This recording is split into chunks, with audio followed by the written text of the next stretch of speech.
Hello everybody and welcome to another edition of Inside Guns with your host, me, the Yankee Marshal. Today I want to talk about a list I read online. It was the list of the top 5 selling guns of 2021. And I found this list very interesting. And I thought maybe some of my viewers would too. Maybe some of you read it, but I bet a lot of you haven't because let's face it, people who are the type of person that would watch my channel aren't exactly readers, if you know what I mean. I'm not going to say they're illiterate because mainly that word would just confuse them because they didn't know what it means. But let's just say this list was very interesting. I thought you all might find it interesting too. So I wanted to share it with you today. 2021 was a big selling year for guns. Not as big as 2020, but I think part of that was because you just couldn't find guns in 2021. But like I said, I found the list to be fairly interesting, so let's go over it, starting with number 5. Now at number 5, we have a gun that isn't going to surprise anyone. I'm surprised it wasn't higher on the list, but it's at number 5, and that is the Sig P320. Now I'm not sure if they mean all Sig P320s put together or if they mean a specific 320 because they didn't get specific about that. They didn't do that with generations of Glock either. So I'm just going to have to assume they mean general P320, which really surprises me. I would really be higher on this list, I would think, because there's so many variations available. But maybe availability had something to do with it in 2021 because I know there was some lack of availability.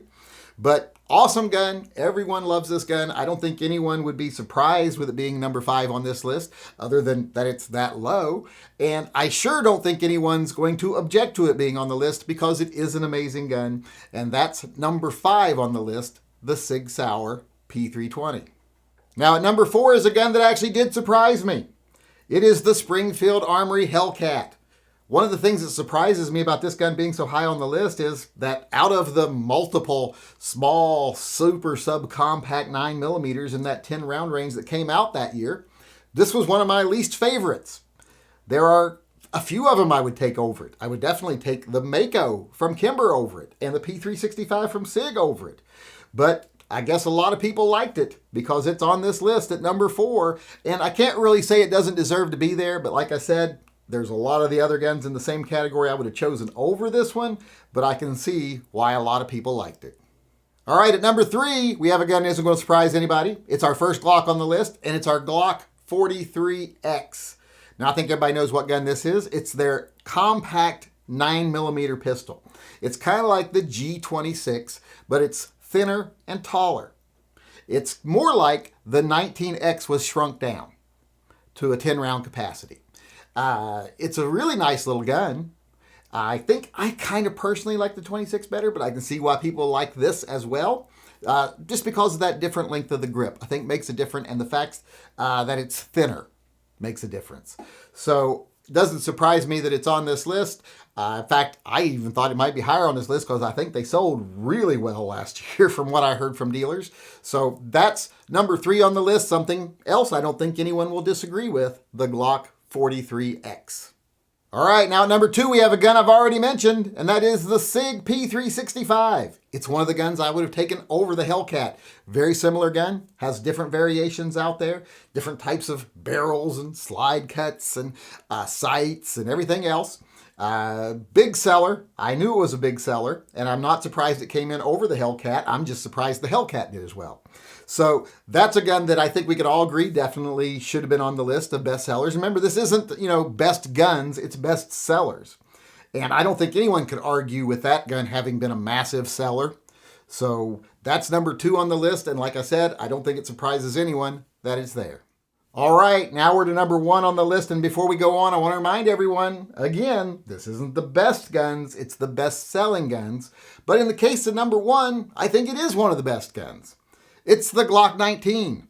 Now, they don't specify which generation or anything like that, or variation, because we got variations like X, etc. So I'm thinking it's just general overall G19s, and I can't disagree with that. It's one of the best guns on the market, especially for beginners.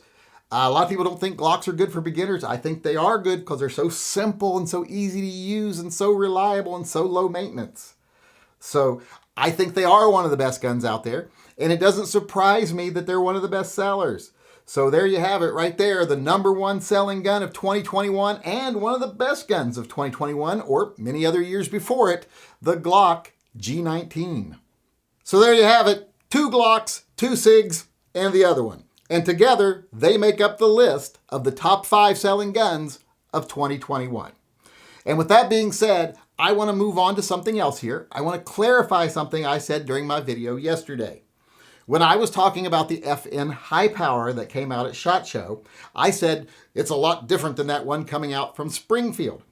Well, a lot of people thought I was dissing the Springfield one, saying the FN is going to be better and that the Springfield is somehow lesser. That's not what I was saying. I was saying they're different. The Springfield one is more of a clone. It's actually a recreation of a more traditional high power, something you're used to seeing. The new one from FN is actually an evolution of the high power. It's evolved to be a more modern gun. There's a lot of features it has that the Springfield doesn't have. Like I said, it's an evolved gun, or so they say. We will be the judge. The market will be the judge of that. But it's got a lot of differences. If you look at the back of the gun, you can see that the grip is different. On a traditional one, it's just a solid piece. This one's kind of a 3-piece design here, at least 3 pieces. And I'm sure that's what allows it to have its extra capacity, because it does hold 2 rounds more than a traditional high power. That's one of the differences. Another difference is it has ambidextrous, safety, and slide stop.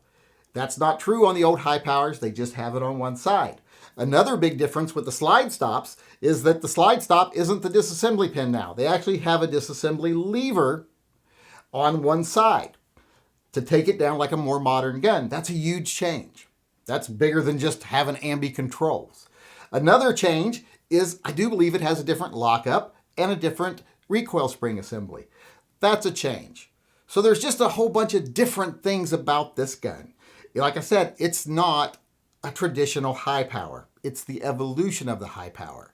The Springfield version is a recreation, a clone, if you will. Maybe even a better done clone than you've seen in a while. Maybe even better than the original, you never know. But the FN is something different. It's something new. Like I said, it's an evolution, and therefore it isn't like the one from Springfield.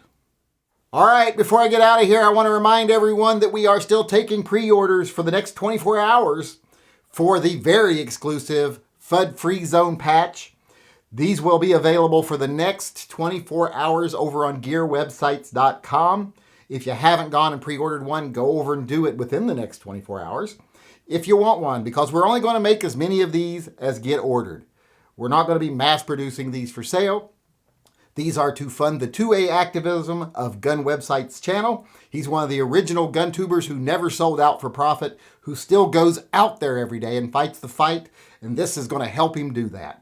So it's a very good cause. So if you haven't ordered 1 or 2 or 3 yet, go on over to gearwebsites.com. There's a link in the upper corner of this video, and pre-order yours now before it's too late.